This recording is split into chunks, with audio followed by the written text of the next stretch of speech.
أعوذ بالله من الشيطان الرجيم بسم الله الرحمن الرحيم الحمد لله رب العالمين وصلى الله على محمد وآله الطيبين الطاهرين أما بعد فقد قال الله الحكيم بسم الله الرحمن الرحيم شهر رمضان الذي أنزل فيه القرآن هدى للناس وبينات من الهدى والفرقان۔ بہت ہی سعادت کی بات ہے کہ پروردگار عالم نے یہ توفیق عطا فرمائی کہ اس عظیم موقع پر، اس عظیم فرصت میں آپ احباب کی خدمت میں حاضر ہیں۔ بڑا ہی مبارک موقع ہے، بڑا ہی مبارک مہینہ ہے، بہت ہی بڑی فرصت ہے جو پروردگار نے ہم سبھی کو عطا فرمائی ہے۔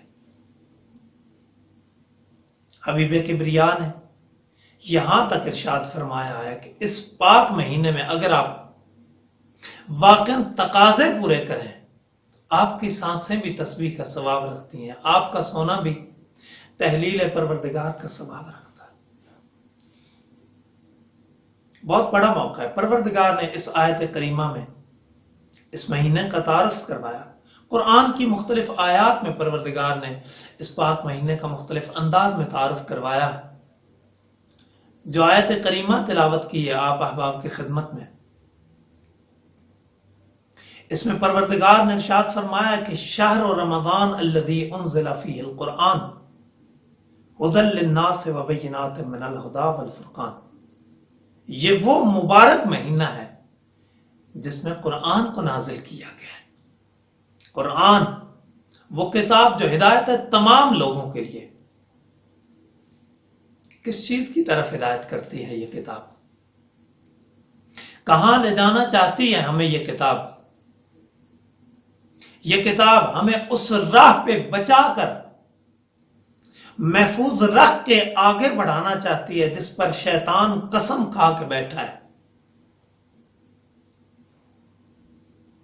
کہ میرے اللہ جو اس راہ پر، تیری راہ پر، تیری طرف آنا چاہے گا، میں قسم کھا کے کہتا ہوں میں اسے گمراہ کروں گا۔ کیوں؟ اسی انسان کو عزت دینے کے لیے تو نے مجھے رسوا کر دیا۔ کتنی عزت تھی میری، کتنا رتبہ، کتنی عظمت تھی میری۔ ملائکہ سلام کرتے تھے، ملائکہ جھکتے تھے میرے سامنے،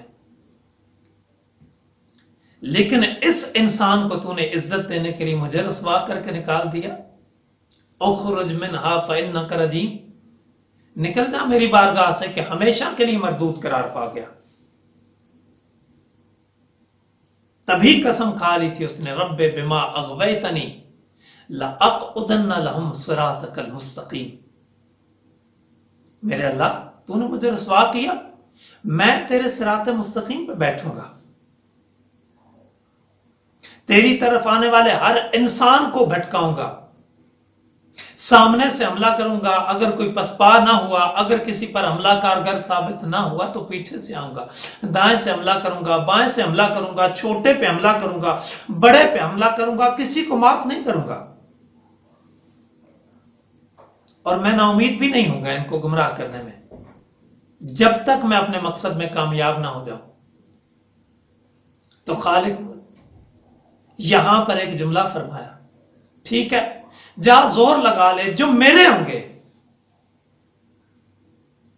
جنہیں مجھ سے پیار ہوگا، جنہیں میرے بھیجے ہوں سے محبت ہوگی، عشق ہوگا، جنہیں مجھ پر سچ میں ایمان ہوگا، وہ تیرے بہکاموں میں نہیں آئیں گے۔ عزیزان محترم، اس عظیم مہینے سے فائدہ اٹھانا ہے۔ حبیب کبریا نے بارہا اس مہینے پر تاکید کی ہے کہ لوگوں اس کو ضائع مت کرنا۔ بعض روایات میں یہاں تک کہا گیا کہ بدبخت ترین ہے وہ انسان جس کو یہ مہینہ نصیب ہو اور عید والے دن اس کے ذمے ایک بھی گناہ باقی۔ بدبخت ہے وہ انسان۔ ہم روزہ تو رکھتے ہیں، لیکن کیا واقعا ہم روزے دار بھی ہوتے ہیں؟ کیا ہم وہ شرائط پوری کرتے ہیں جو روزہ دار کو پوری کرنی چاہیے؟ اس مہینے میں جہاں پروردگار نے اس پاک کتاب کو نازل کیا، ہم نے کہا ٹھیک ہے الحمدللہ مردوں کی بخشش کا انتظام ہو گیا، ہمارے جو آبا و اجداد دنیا سے جا چکے ہیں ان کی بخشش کا انتظام ہو گیا، ہم ان کے لیے ختم کروائیں گے، ہم ان کے لیے تلاوتیں کروائیں گے، حفاظ کو دعوت دیں گے، بڑی اچھی بات ہے، ضروری بھی ہے۔ لیکن کیا یہی مقصد تھا اس کتاب کے نزول کا، یا کسی اور مقصد کے لیے نازل کی گئی تھی؟ فرمایا ذالک الکتاب لا ریب فیہ ھدی للمتقین، یہ کتاب جس میں کوئی شک نہیں ہے، کسی حوالے سے بھی کوئی شک نہیں، نہ اس لحاظ سے کہ یہ کتاب کتاب خدا ہے، نہ اس لحاظ سے کہ یہ کتاب کتاب حق ہے، نہ اس حوالے سے کہ اس کتاب کے سوا ہدایت کا کوئی رستہ نہیں ہے، بس یہی تو ہدایت ہے۔ کتاب کو سمجھو، کتاب سمجھانے والوں کو سمجھو، کتاب سے جڑو، کتاب سمجھانے والوں سے جڑو، تبھی تو خدا سے جڑ پاؤ گے۔ اور جو خدا سے جڑ گیا اس سے اور کیا چاہیے؟ امام حسین علیہ السلام جب حج کے احرام کو عمرہ سے بدل کے کربلا کی طرف جانے کا ارادہ کرتے ہیں تو میدان عرفات میں ایک دعا پڑھی جو دعا عرفہ کے نام سے معروف ہے۔ اس میں بڑے خوبصورت جملے امام فرماتے ہیں، الہی ماذا وجد من فقدک وما الذی فقد من وجدک، میرے اللہ جس نے تجھے کھو دیا، جس نے تجھے کھو دیا اس نے کیا پایا؟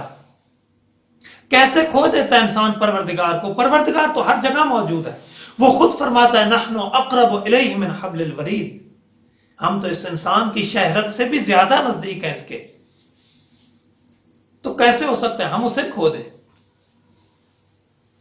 اسے تب کھو دیتے ہیں جب گناہوں کو اپنا وتیرہ بنا لیتے ہیں، اسے تب کھو دیتے ہیں جب اپنے مقصد حیات سے بھٹک جاتے ہیں، اسے تب کھو دیتے ہیں جب ہمیں اپنے ان کمسنوں کی کوئی فکر نہیں رہتی کہ ہمیں ان کی تربیت کرنی ہے، اسے تب کھو دیتے ہیں جب ہم اپنے وظائف کو بھلا دیتے ہیں، اسے تب کھو دیتے ہیں جب ہم بھول جاتے ہیں زندگی گزارتے ہوئے، زندگی کے فیصلے لیتے ہوئے، زندگی کے قدم اٹھاتے ہوئے یہ بھول جاتے ہیں کہ خدا دیکھ رہا ہے۔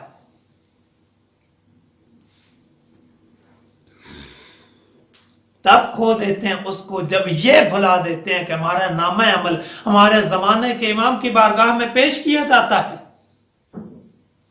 امام جب کسی مومن کے نامہ عمل میں نیکی دیکھتے ہیں، چہرے پہ، اس دکھی چہرے پہ جو صدیوں سے غم حسین میں رو رہا ہے، اس نیکی کو دیکھ کر جو ان کے شیعہ نے انجام دیا، چہرے پہ ایک مسکان آ جاتی ہے۔ لیکن وہی امام جب ایک دوسرے شیعہ ہونے کے دعوے دار انسان کے نامہ عمل کو دیکھتے ہیں اور دیکھتے ہیں کہ اس کے نامہ عمل میں تو بس گناہ ہے، اسے تو کوئی پرواہ نہیں ہے کہ اس کے زمانے کا امام بس اس وجہ سے پردہ غیب میں بیٹھا ہے کہ ہم تیار نہیں ہیں،